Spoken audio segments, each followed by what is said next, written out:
அனைவருக்கும் அடியேன் சரவணனின் ஆத்ம வணக்கம். இன்னைக்கு நம்ம பேச போற தலைப்பு சும்மா இரு. சும்மா இருந்தா என்ன கிடைக்கும்? சும்மா இருந்தா சோறு கூட கிடைக்காது. ஆனா ஞானிகள் என்ன சொல்றாங்க? சும்மா இருந்தா எல்லாமே கிடைக்கும். அது எப்படி எல்லாமே கிடைக்கும்? அப்ப சும்மா இருந்தா சோறு கூட கிடைக்காதுன்னு சொன்னாங்களே, அது எப்படி? அது என்ன? அந்த சும்மா இல்ல. ஒரு வேலைக்கு போகாம, ஊர சுத்திக்கிட்டு, எந்த வேலையும் பார்க்காம, சும்மாவே ஊர சுத்திக்கிட்டு வீட்ல சோம்பேறித்தனமா உட்கார்ந்திருந்தா சோறு கூட கிடைக்காது. அந்த சும்மா இருக்கிறத பத்தி நம்ம ஞானிகள் சொல்லல. இவங்க சொன்ன சும்மா இரு அப்படிங்கிறது என்ன? அப்படின்னு நம்ம பார்த்தோம் அப்படின்னா, ஒரு சின்ன ஒரு சாம்பிளா நம்ம பார்த்துக்கிட்டு வருவோம் அப்படின்னா, சில நன்மைகள் அதுலேருந்து பார்ப்போம். இப்ப நம்மளுடைய மோதிரம் ஒரு கலங்கின நீர்க்குட்டை இருக்கு. அந்த சின்ன நீர்க்குட்டைக்குள்ள நம்மளுடைய மோதிரம் உள்ள விழுந்துருச்சு. இப்ப அந்த மோதிரத்த நாம எடுக்கிறோம் அப்படின்னு சொல்லிட்டு, பக்கத்துல ஒரு கம்ப எடுத்து அந்த குட்டைய திருப்ப திருப்ப கிளறிக்கிட்டே இருந்தா, இந்த கலங்கின தண்ணி மீண்டும் மீண்டும் கலங்கும். இப்ப அதுல இருக்க நம்மளுடைய மோதிரம் நமக்கு தெரியுமா? அப்படின்னா தெரியாது. ஏன்னா, அத போட்டு கலக்கிக்கிட்டே இருக்கும். இப்ப நமக்கு மோதிரம் தெரியணும்னா, நம்ம என்ன பண்ணணும்? அப்படின்னா, ஒரு 1 மணி நேரம், 2 மணி நேரம் சும்மா உட்காந்துரணும். சும்மா உட்காந்துட்டா, இயற்கையா ஆட்டோமேட்டிக்கா இந்த தண்ணி கொஞ்சம் தெளிவாக ஆரம்பிச்சுரும். ஒரு 2 மணி நேரத்துல சுத்தமா தெளிஞ்சிரும். இப்ப நாம அதுல பார்த்தோம்னா, நம்ம மோதிரம் எங்கன இருக்குன்னு நமக்கு கண்ணுக்கு தெரியும். நாம எடுத்துறலாம். இப்ப இந்த இடத்துல எது நமக்கு கிடைக்கிறதுக்கு வாய்ப்பா இருந்துச்சுன்னா, சும்மா இருந்தா அது நமக்கு கிடைக்கிறதுக்கு வாய்ப்பா இருந்துச்சு. ஒரு விலங்கு கூட புலி வச்சுக்குவோமே, புலி வந்துட்டு தன்னோட ஒரு மான் கூட்டத்த பாக்குது தூரத்துல. அப்ப வந்துட்டு அந்த மான பார்த்த உடனே அது விரட்டி துரத்திக்கிட்டே போயிருமான்னா, இல்ல. அப்ப இது என்ன பண்ணும்? அப்படின்னா, பொறுமையா பதுங்கி, பதுங்கி, பதுங்கி ஒரு குறிப்பிட்ட இலக்கு கிட்ட பக்கத்துல போயிரும். போயிட்டு அமைதியா அது இருக்கிற இடம் தெரியாம உட்கார்ந்துரும். சும்மா இருக்கும். இப்ப இது சும்மா இருக்கு. ஆனா, அதோடைய நோக்கம் முழுக்க தன்னுடைய இரை மேல இருக்கு. இப்ப இந்த இரையில ஒண்ணு அது செலக்ஷன் பண்ணும்.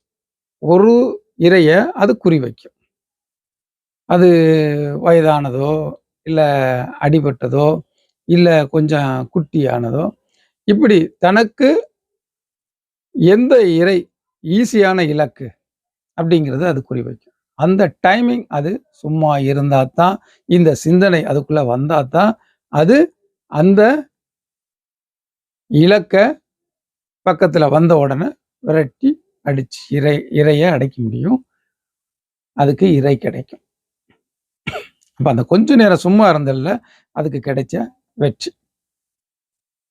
அது மாரி நம்மளுடைய மனிதர்கள் பார்த்தா, இப்ப நம்ம வீட்ல நடக்கிற ஒரு நிகழ்வா கூட பார்த்தோம்னா, ஒரு நாளைக்கு ஒரு பேங்குக்கு போணும். முக்கியமா அந்த பாஸ்புக் எடுத்துட்டு வர சொல்லியிருக்காங்க. இப்ப நம்ம அந்த பாஸ்புக்க எங்க வச்சோம்னு தெரியல தேடுறோம். அலமாரில தேடியாச்சு, ஹேண்ட் பேக்ல தேடியாச்சு, எல்லா இடத்துலயும் தேடியாச்சு. இப்ப யாராவது ஒருத்தங்க நமக்கு கேட்டாங்க, நம்ம வீட்ல இருக்கவங்க, நம்ம மனைவியோ, குழந்தைகளோ ஏதோ ஒண்ணு, "எங்கேப்பா வச்சீங்க? என்ன பண்றீங்க?" அப்படின்னு கேட்டாங்கன்னா, நமக்கு கோபம் தான் வரும். டென்ஷன் தான் வரும். இந்த கோபத்தால இந்த பாஸ்புக் கிடைக்குமானா கிடைக்காது. கோவப்படுறதுனால. இப்ப என்ன பண்ணுனா, கிடைக்கிறதுக்கு ஒரு வாய்ப்பு இருக்கு. அப்படின்னா, அமைதியா உட்கார்ந்து, இத எங்க வச்சோம்?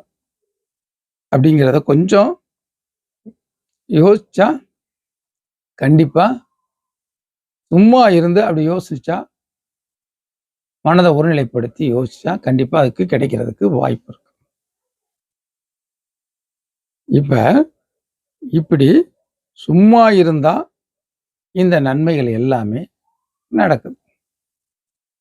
இப்ப நிறைய பேருடைய இங்க நிலை எப்படி இருக்கு அப்படின்னு பார்த்தா, அவங்கனால சும்மா இருக்க முடியல.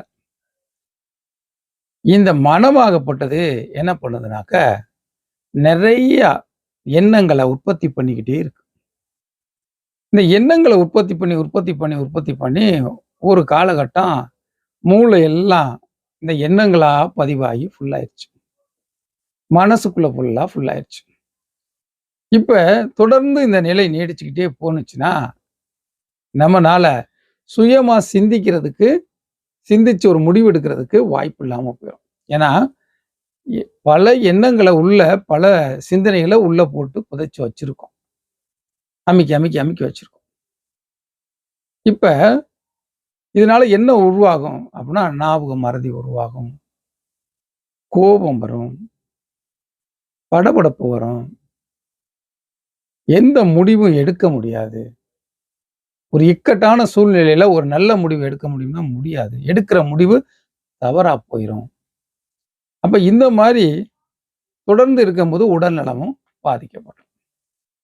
அப்ப இந்த மனச தெளிவடையறதுக்கு, அந்த தண்ணி தெளிவடைஞ்ச உடனே நமக்கு மோதிரம் இருக்கிறது தெரிஞ்சதுல, அது மாரி மனச தெளிவடையறதுக்கு என்ன வழி இருக்கு அப்படின்னா, சும்மா இருக்கணும். இந்த சும்மா இருக்க எப்படி இருக்கணும் அப்படின்னா, ஒரு குறிப்பிட்ட நேரம், அதிகாலை அதுக்கு நல்ல உகந்த நேரம், மாலை உகந்த நேரம், ஒரு 1 மணி நேரம், 1 மணி நேரம், ஒரு 2 மணி நேரம்